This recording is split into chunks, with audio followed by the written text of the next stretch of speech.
Game number 2, picks and bans coming at you right about now. And when it comes down to it, Rival, I don't even know if they need to, again, like even the Kugel Khan, it didn't work out. I don't think it's an issue with the pick.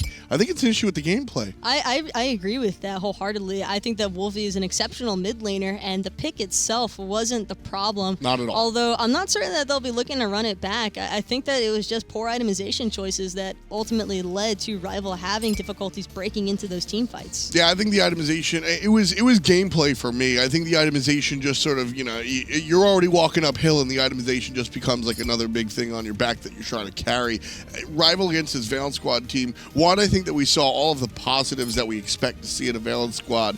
We asked both these teams, when it comes to this match, take the step up, perform like the squads that we're used to seeing. Valance Squad said, okay, sure, and Rival just didn't do it.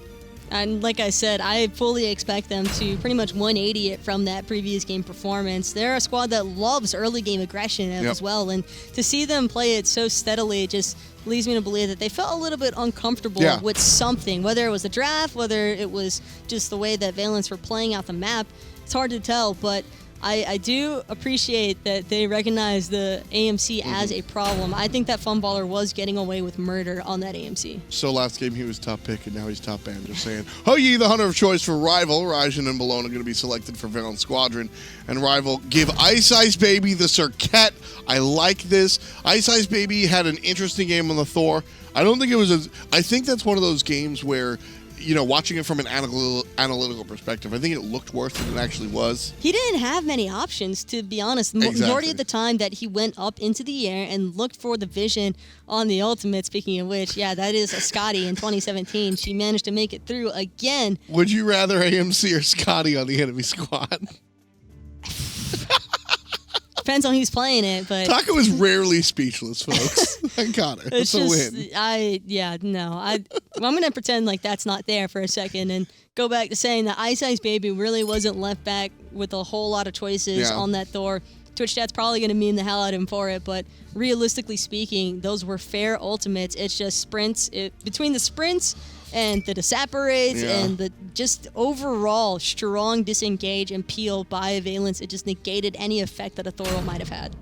Well, in the second round of bans, Valance Squadron going to go ahead and look at performance picks, the Ares for Faeles and the Thoth guy over there in the mid lane for Wlfy, no can do. And then Rival going to look for the protective choices, banning out both the Geb and the healer Hell. Don't want to see Valance Squadron flexing anything like that. Susano, one more time in the jungle for Valance Squadron. And we're going to see the Athena and the Ra. I think this is very important. Last game, it felt like Rival weren't playing their game. I think the draft kind of was their style of draft, but in-game wasn't their game. Looking at this draft, these are comfort picks. Serqet, Osiris, Athena, Ra. I see him. I like Rivals. You know what? Take it. Go ahead. I mean, I love it. It's Zhong. Although that god hasn't received his buffs yet, don't worry, guys. They're due to come. Chaos works here now. But either way, you still have to appreciate... Is this a Zhong support? Is it a... I don't think that it would be... It is a Zhong support. This is a Zhong support. No, this has to be a Zhong support. Spicy BigManTingz, the spicy BMT. Oh, yeah. So once upon a time, Smite history lesson, Zhong was an absolutely very strong... I gave away the secret tip.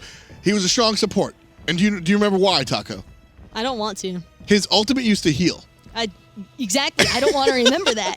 And so, obviously, that was his ultimate did damage to enemies and healed his teammates. That made him a flawless pick for support. But when you want to talk mage supports, Zhong is a character that I've always loved the utility application of this guy.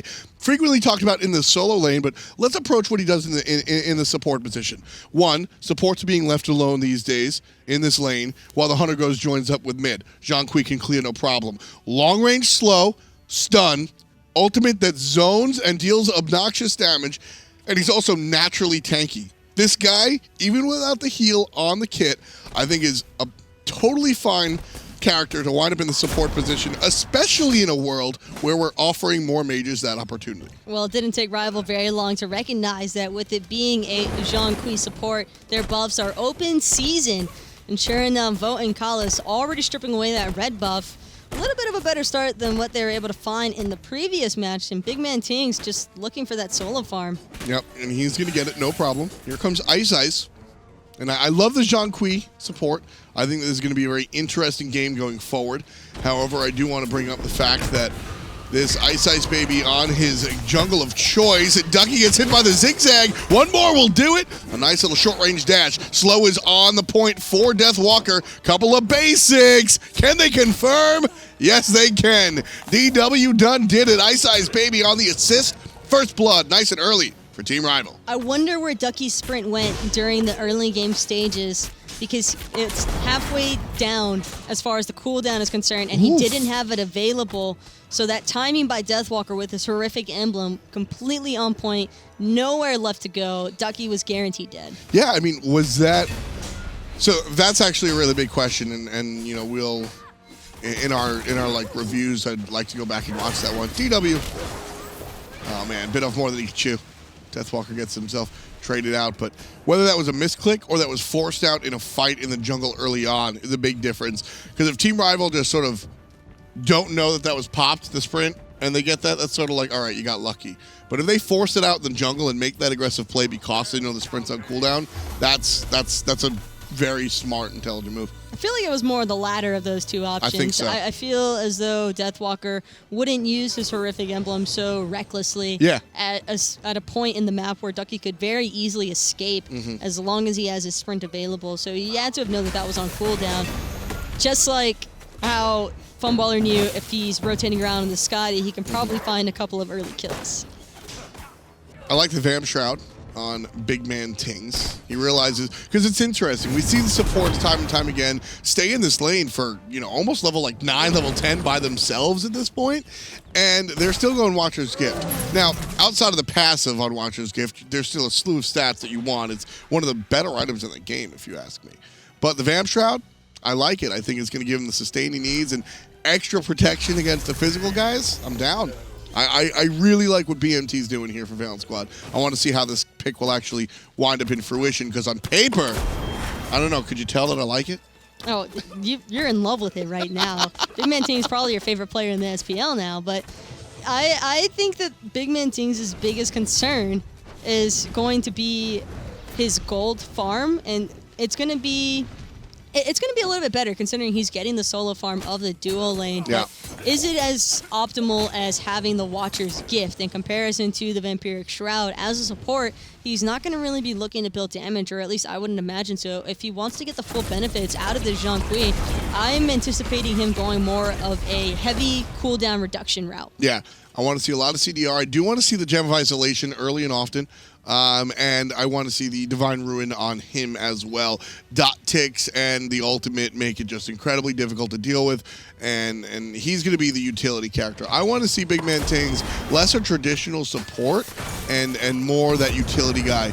Vote jumping away, Funball able to hit him, and he's going to get some help. He being Vote, some help from the Athena, but there's the all-in ultimate from BigManTingz. Taught good by Collis, and that'll keep BMT off of Vote. Nice little play there by Collis, saving the life of his hunter. Bo was waiting for the cheeky ricochet. Yeah. Sometimes you just look for it, especially since he knows that Ice is trying to make that rotation just slightly out of range to connect with Funballer. Permafrost going to be able to get Funballer to safety. Just barely. Oh man, so close with that kiss. If you see that taunt hit from iceicebaby, that's likely a dead hunter. The problem is Ice had to go in there because Funballer dropped the ward in that spot. That's all. That's the only reason why he was even going close to Ice was to get that vision to prevent Big Man or himself from being ganked. Ducky zoning out Deathwalker from the speed buff invade. So I like how Deathwalker checked. Oh, maybe they just left. maybe they just left. I'm going to see if I can pick up this. Not going to be the case. Faeles able to teleport away for the ultimate out of Wlfy. Really slick play. That was pretty unexpected. I wasn't expecting that one, and that was really well timed by Faeles as well. That had to be instantaneous as soon as the taunt wore off. So in order to pull that off as fast as he did, he had to toss out the teleport before he gets taunted. He anticipates the fact that he's going to get character controlled, tosses it out there, taunt comes in, and he's just mashing the button. And early game, that Athena taunt, not the longest thing in the world. And as soon as it's done, he TPs away from the Wlfy ultimate. Very, very slick play coming out from Faeles.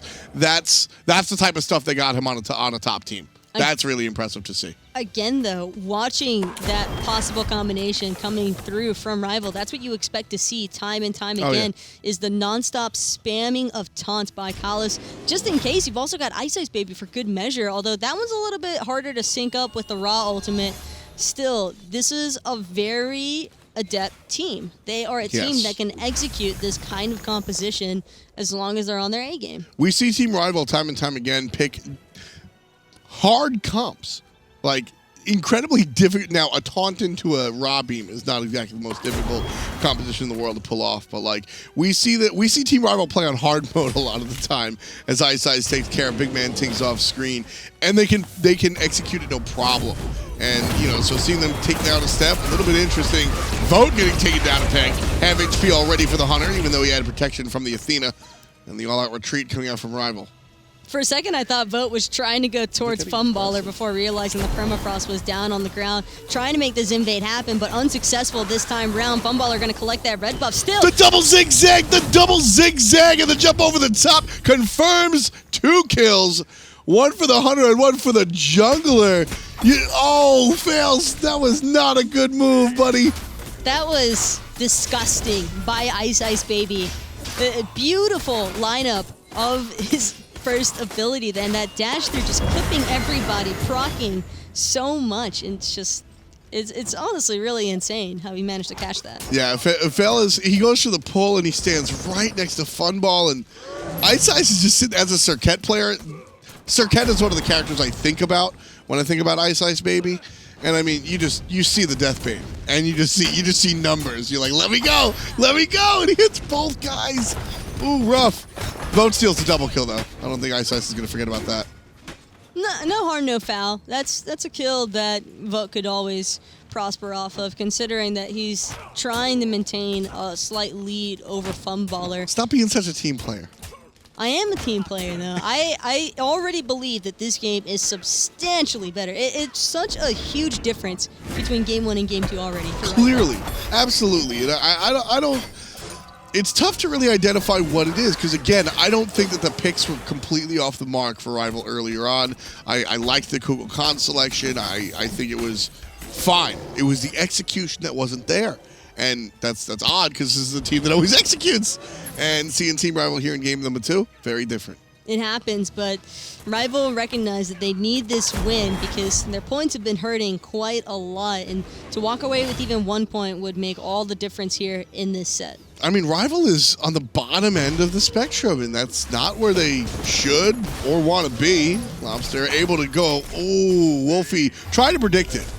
That was a smart decision-making by Wlfy as well, knowing that Lawbster is going to teleport. If he tries to go into that ultimate off of the Athena taunt, then Lawbster might have preemptively beatsed and then dashed away, avoiding all of that damage. That way, Wlfy at least had the chance to get the kill. And that... Oh, wow. That was so close that it's still impressive even though he misses. You know what I mean? Like, he missed by such a small amount. He knew, and he has to know the range of the leap, etc. Right side, Ducky likely to fall here in the last breath. iceicebaby taking way too much damage from the tower.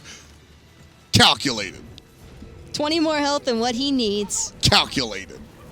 Oof. Like I said, man, at picks and bans when they locked in this choice... You like that reach, don't you? I like how Faeles is trying to just take the tower. That's push him. Athena. That's him, man. Faeles is there's a reason this guy went from substitute on a team to captaining a squad that winds up being as successful as they are. I mean, it's that attitude. Faeles is a lead by example type guy. Funball getting hit by the quick ricochet. Faeles is like, listen, I won't ever ask you to do something that I won't do myself. And so he's out there trying to solo people and get kills with the Athena. I like it. I respect it. I think we're both getting what we asked for as well out of BigManTingz, already rushing the cooldown boots, as well as what I believe will be a Gem of Isolation, second item. A lot of control on top of control. Ducky just being walked down by Deathwalker as the rest of his team takes out the Portal Demon. Deathwalker going to reset the damage on the tower. Ducky trying to bait him into it. He wants to go for the kill, but just off the mark with that ultimate. It's probably going to cost Ducky his life now. Trying to get away, trying to buy some time for his team to rotate over, but it won't matter. Deathwalker with a solo kill onto the Duckster.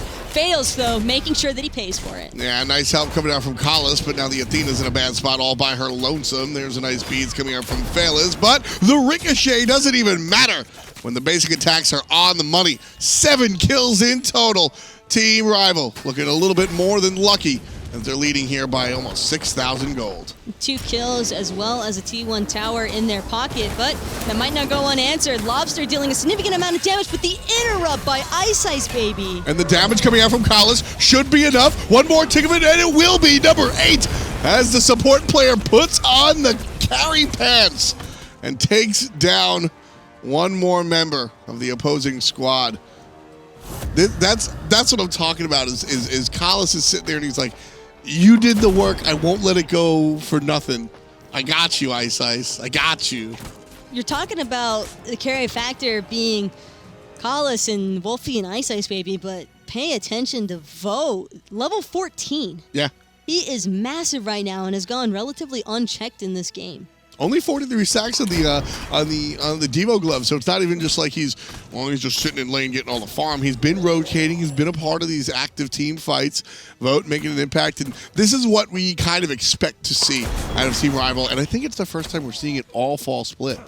I think I would have been more interested in the Zhong support pick had it not been for the Athena by Faeles. I think that this Athena pick is really messing up Valance Squad's vibe right now, because any time that BigManTingz even thinks about rotating, Faeles is already there. BigManTingz has done nothing, and I think that is not a toss towards BigManTingz specifically, as the second Gold Fury goes in the direction of Team Rival.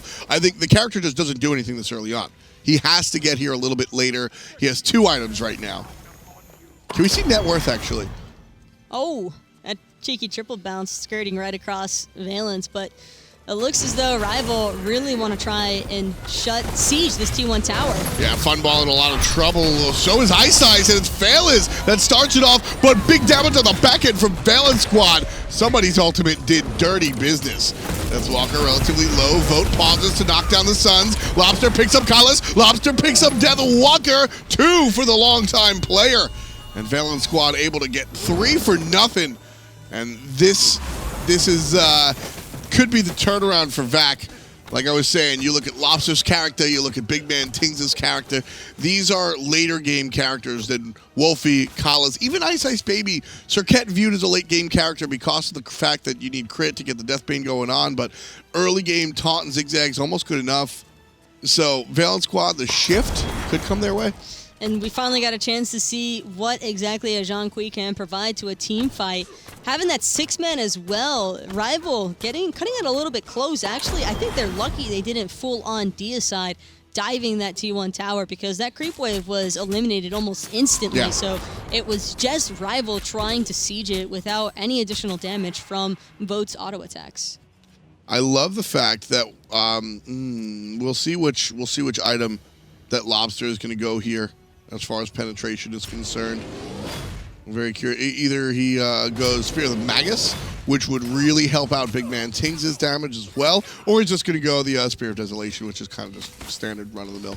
But if he does go for the Magus, I think that's really interesting, like interconnectivity between their 2 players. I wouldn't be surprised if he did try and be a little bit more team player oriented in that aspect, because you've got BigMan who's already prioritized the Gem of Isolation, and that's a significant boost to Valance as is, just because that constant slow really adds up, especially when you're trying to get away from those Taiko drums, the Susano, and Permafrost of all things. Can you imagine being slowed to death? Yeah.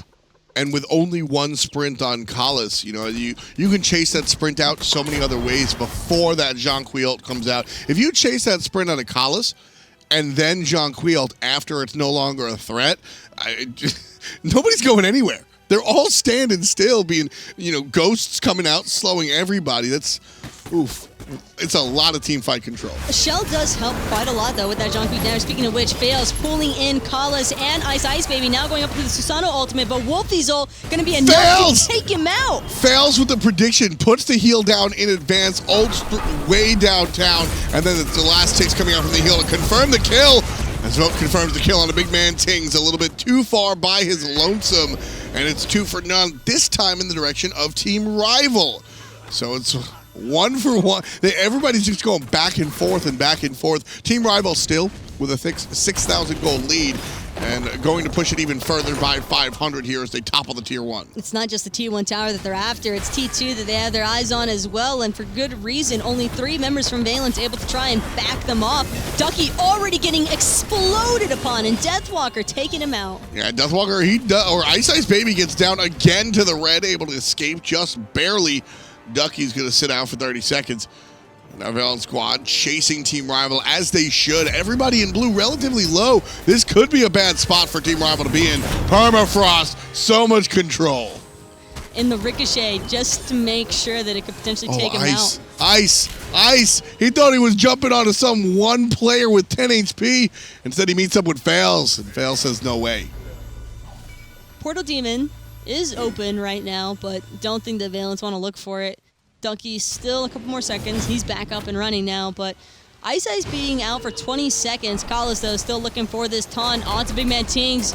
Fails with the ultimate just to try and slow him down, but Wlfy dropping his just to ensure that BigManTingz dies. Yeah, no tanky items yet on the BigManTingz. The Gem of Isolation provides a little bit of help, but it's not that tankiness that you expect this early on. I did ask for the Gem of ISO. I'm not sure if I wanted to see it this early. Maybe the Urchin that we've spent so much time talking about, like, sort of bashing the Urchin. But an early Urchin for a character like Zhong trying to play an out-of-position support, that's kind of what it's there for. Yes, I know he's building into it now, but I would like to see it earlier. This could also potentially be a Spirit's Robe from BigManTingz. Not a bad choice as well. Provides him with cooldown reduction, some protections. Doesn't have the health, but not too sure 250 health would make much more of an impact than what that 10% CC reduction would be. He's gonna, but this is a much different pace of a game this time around. You're gonna get those stacks, right? You're gonna get those stacks. That depends, because Team Rival have built up a pretty massive lead. With that Gold Fury, unnecessary. Valance Squadron didn't have any vision on it, and they were all back to base. I guess there's nothing Vat can do there to really get to the Gold Fury, but I'm not sure that they would even want to contest, even if they could. I would like to see the Lawbster ult at the very least. I'm not sure that Taiko Drumzo has an opportunity to steal away a Gold Fury unless Wlfy is off away the from mark the rock. with his ult. Away from the rock, excuse me. Yeah, you're right. I'll give it to you. I'll give it to you that time. 19 on the clock. 20 kills in total. 12 of them have the stamp of Team Rival. And they're up by about 9,000 as well, and they've been looking a lot better here in the second game of week number 3 than they have pretty much all split. I think this is the best we've seen Team Rival play, and yes, I'm saying that because they haven't played well at all this split, but I'm also saying that because they're looking pretty damn good here. This is where Rival really needs to just, not even just this game, but just completely take off. Yeah, this game needs to be the catalyst for the rest of the split if they want to be a contender in this split little world. I mean, right now they're 7 or 8, right? They're all the way down to the bottom. They are not doing very well, and that can't happen for a team that took Team Dignitas to 5 games at Summer Finals.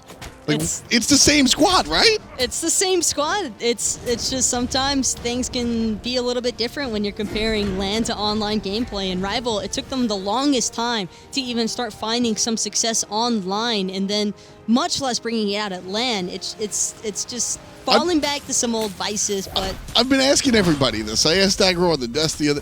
Is this real? Is this real that they're only good on LAN and they're not good online? How real is that? No, I think that they're perfectly fine online. It's just sometimes... Oh, Faeles here! Faeles here! Oh, man. I thought he was going to be able to steal that one. I really thought he was going to be able to steal that one. Instead, it's Collis that's going to get stolen here. Lawbster with the last hit. Ducky relatively low as he trades, looking for Vote. One more shot, but it's DW on the back end. Vote on the front end. It's a 2-for-2 so far. 3 players on Team Rival alive with that Fire Giant buff. Ice takes down Faeles. Funball likely to fall here. Deathwalker walking him down. And there it goes. Sometimes 3 is all you need. While that entire fight was breaking out on the front side and Vote and Collis were dying for it, in the back, same story was happening for Valance. They were just getting torn apart one by one. Yeesh. All eyes focused onto Wlfy after Vote. Just iceicebaby and Deathwalker doing work in the back line. Fun stuff for Team Rival.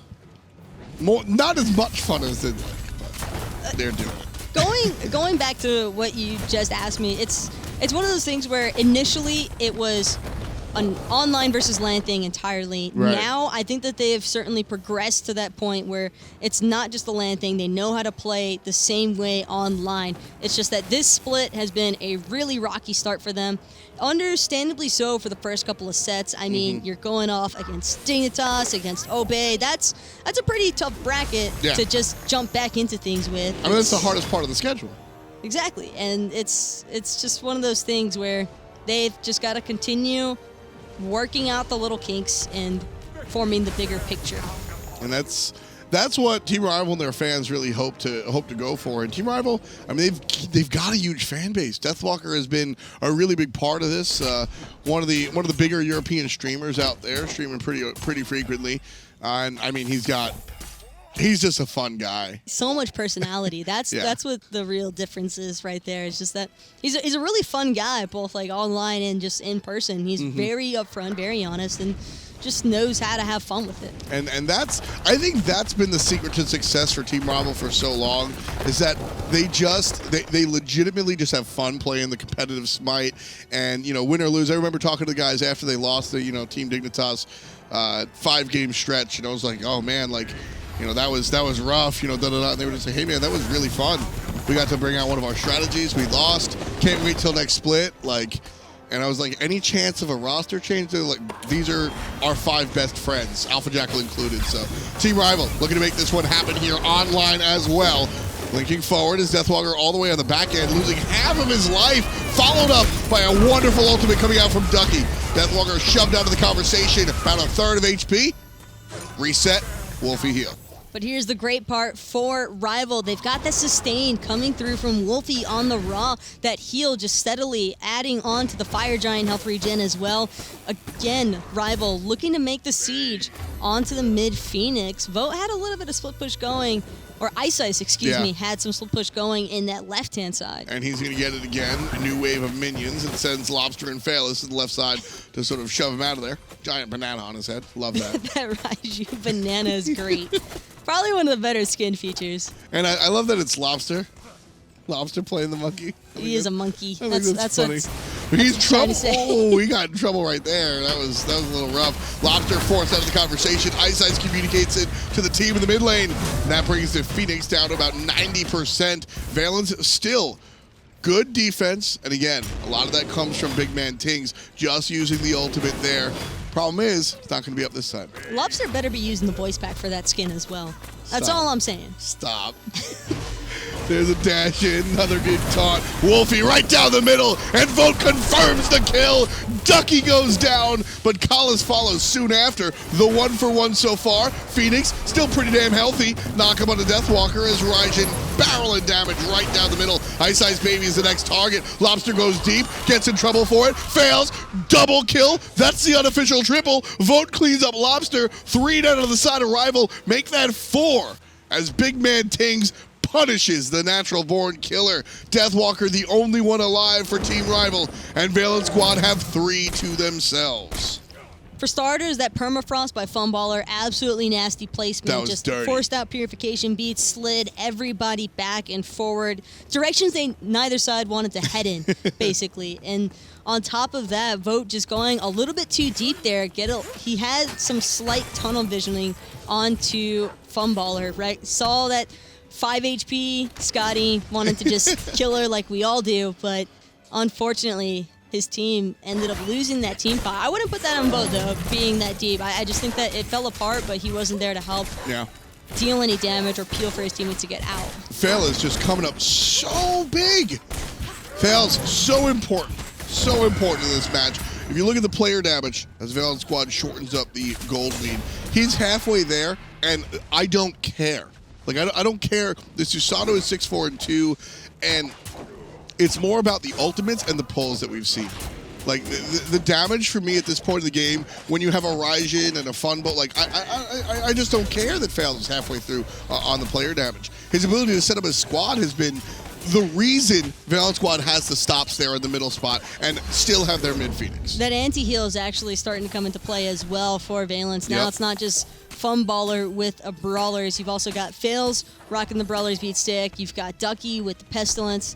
And I like that BigManTingz actually opted for the mini Gebel with that Mantle of Discord. Rival, though, securing that Fire Giant uncontested yet again.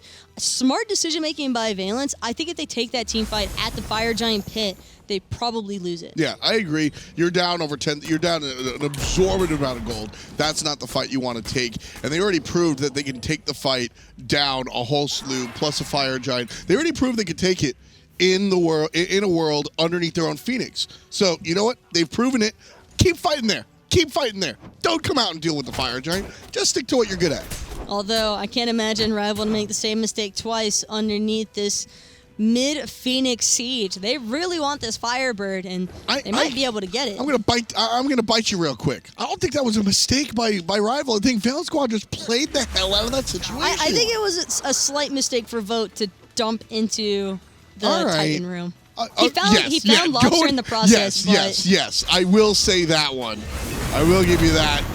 BigManTingz brought down very low, and there's a little bit of help from the friends. BMT, not so spicy, are ya? iceicebaby puts him back in the freezer. BigManTingz down for the count. Kala's still here, trying to get the good taunts out. Phoenix goes down. That one was relatively simple, and that's exactly what Team Rival had to do. They realized that BigManTingz was keeping them at bay, so just kill him. Did you see that beam damage from Wlfy? 758 on like 2 different members. And it's just half healthing. Yeah, troublesome. Lawbster, no ultimate available. Left side, Vote goes deep, takes down Ducky. Deathwalker zoning, there's a little bit of help. Over the top comes iceicebaby. And Lawbster forced out. That right side Phoenix is down. Mid-Phoenix is down as well. And 20-14, Team Rival looking to push in. Wlfy just tested himself there. He wanted it, but gonna eat a Brawler's proc instead. Only 1 Phoenix remains for Valance. I think that Rival are gonna be able to close this one out pretty swiftly, considering that Ducky's still dead for another 20 seconds. It's a 4v5 at the moment. Icei's taking a lot of proc or damage off of that Phoenix. Still not enough to bring him down, and now with 3 waves of fire creeps pushing into the base, this game's looking like a split. Yeah, Ducky and BigManTingz were a big part of what allowed Valance Squad to really be as defensive as they were. BigManTingz dropping out the ultimate and then going ahead and providing a little bit of help as well. And then for what we saw all the time, Faeles would pull, drop the ult, players would dash out, and then Ducky over the top with the stun, almost like clockwork. And Valance Squad with Ducky out of the picture didn't have that option. That's why all 3 Phoenixes are dead. Team Rival grouping up one more. BigManTingz has returned, however, but that raw ultimate and the beam. Goodbye, BigManTingz. That's going to be game, folks. I think 2 players down on the side of Vac. That's tough stuff to deal with. Lawbster, no ultimate available. Titan not being aggressed on just yet. It's all about the team fight. Funball used to be there. Instead, Vote picks up a couple of kills. Number 10 for the Hunter on Team Rival. Wlfy out of control as well. The Scottish Hunter, though, making a name for himself again. That's the style that we're used to out of Team Rival. 25 kills in total, just wrecking the opposition. I love to watch Rival when they're playing like that. I felt so bad for Lawbster at the end there, just getting a Hui ultimate dropped on top of your fountain and not being able to heal, just dying before the game ends. It's always a little bit of a feels bad man moment. I love watching Rival when they're up to when they're on their game. It's not about the odd picks. It's about just watching these guys play as a unit. They're like Voltron. It's kind of nuts. Yeah, it was a complete 180. Caster's Curse didn't strike me in that moment. I was a little bit worried for a second there because I was like, this is pretty spicy out of big man. Teams might not understand like what the aim is here and just fall victim to it, but really well played by Rival. Excellent bounce back from game number 1. Still want to see some more Zhong support. I'm not done with it. Standing by the desk is Graham Hadfield and Ron Jobbert. Help us out. Thank you so much, Tom Badinger. That's a fantastic performance there in that Rival split up against the boys of Valance Squadron. Taco said Zhong was spicy. I think it was pretty bland. What about yourself? You need a certain level of intelligence to understand Zhong support, and apparently BigManTingz has it. But you just couldn't execute it. Nobody else does. Nobody else does. Yeah, for the time. They don't get it. Well, in that last set of the day, obviously it was a split between Rival and Valance. Are you surprised by a split there? You did call it when I spoke to you earlier on. I believe you were thinking it was going to go a split here. Or I actually called a Rival 2-0. Right. Okay. And I think that, I mean, granted, this is probably another fake hot take, but if they play as well as they just did in game 2, they could win literally every game. Do you know do you do any actual hot takes that aren't fake? No. Would you like to hear like some of my material that I was coming up with? Not right now. Okay. Maybe later on. Let's have a look at Lawbster in those two games there, I should say. Up against it. Game 1, playing the Soul. Pretty good performance overall, obviously. Big backbone for the team. Yeah, he did a lot of burst damage, and he was kind of just consistently there. His positioning was super great. You can even see in this replay, he's just playing so far back. And that Soul play really worked out for them to get in this game 1, which basically was kind of like, what's going on with Rival when you were looking at this set back? You can see it. But then game 2 came around, and then we found out that bananas aren't necessarily a good thing. Yeah, not necessarily a good thing, especially whenever you have Vote on the other side who decided to, you know what, I'm just going to hard carry this game. Even though he got a couple of kills there, it just still didn't work out for them. So, even though he said 2-0 for Rival, not too surprised to see Valance manage to find the split. Right. There. Yeah, Valance splitting right there, definitely. I mean, I feel like those teams are just so evenly matched that it's like, regardless of which way it went, you wouldn't have been surprised. Well, that was the last set we saw, but the next one on the cards to talk about is the Puppies, I say, Obey versus Burrito. Yes. Why are we saying yes? It was so good. Was it? Yeah, it's like... You didn't cast it then, did you? You know Obey had to do it to him, and we watched. You know, if you look back, you see...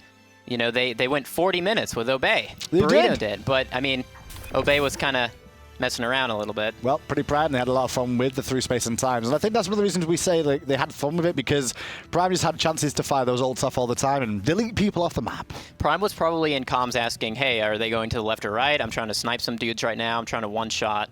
And he did. He actually got a lot of one-shots out of that. He did. Caused a couple of problems for that team there, Burrito. So let's have a look at the standings now, and you'll see exactly how this plays out. Ron, talk me through the standings. Is there anything really surprising in those for you? Is anybody there that shouldn't be there, or near the bottom that shouldn't be near the bottom? Well, right now, I'm very curious about Elevate. Like, we just saw them, lose. Sure. So I think... based on their early schedule, like we said, they split with Burrito, but then they 2-0 Energy. Like, they're definitely the team to watch, I think. They have the most variables to go up and down. So first time on the desk for you, what would you say in terms of EU? First of all, let's talk about tomorrow, I guess, because production want to show us NA's schedule, no, we have first of all. What's important here tomorrow? What's the game to watch out for?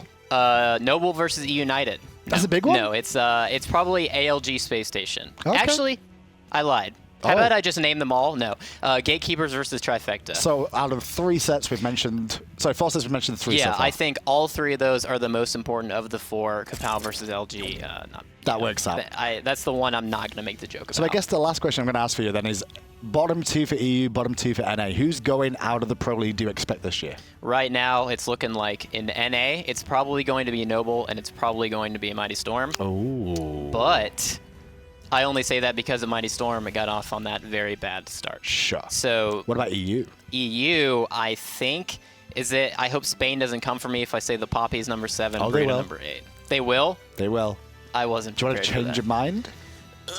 No. I'll give you the option. No. Okay. Spain, I'm ready. This is the first time you see Ron jump out on the desk. Maybe the last after the Pappies find out about this one, that's for sure. After I literally die. Yep, but you've also annoyed 4 teams today. Good job, Ron. Right. At least 4.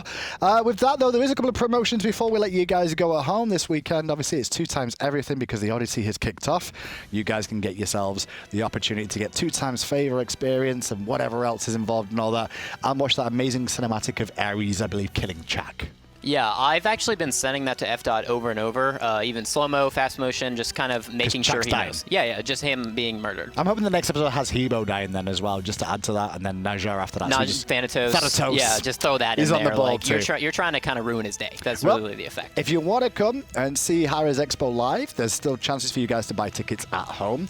Obviously, they're on sale there at hi-rezexpo.com. I'll be there. Ron Jobber may be there if he wins the caster. If I win the caster, I'll be there. Wouldn't that be insane? Man. How are you still on the show? I don't know. Like, everyone's been saying it. Well, you were what a have judge. You done? Like, you could have...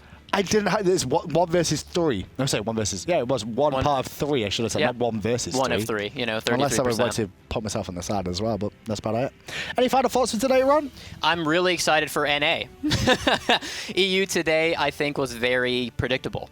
Really? I think so. Zhong support, Serqet support, really predictable. Yeah, you can go back and look at my support tier list on my Twitter. You know, Serqet's always been a B there. You actually have a support tier list on your Twitter? Yeah. Really? Yeah. Honestly? Full of jank. And I'm not kidding. Okay, well, check out Ron Jobber's Twitter because nobody else does. With that, okay, dude. With that, enjoy yourselves. Have a wonderful rest of your Saturday. We'll see you all tomorrow, bright and early, 1 p.m. EDT for North America. I just wanna love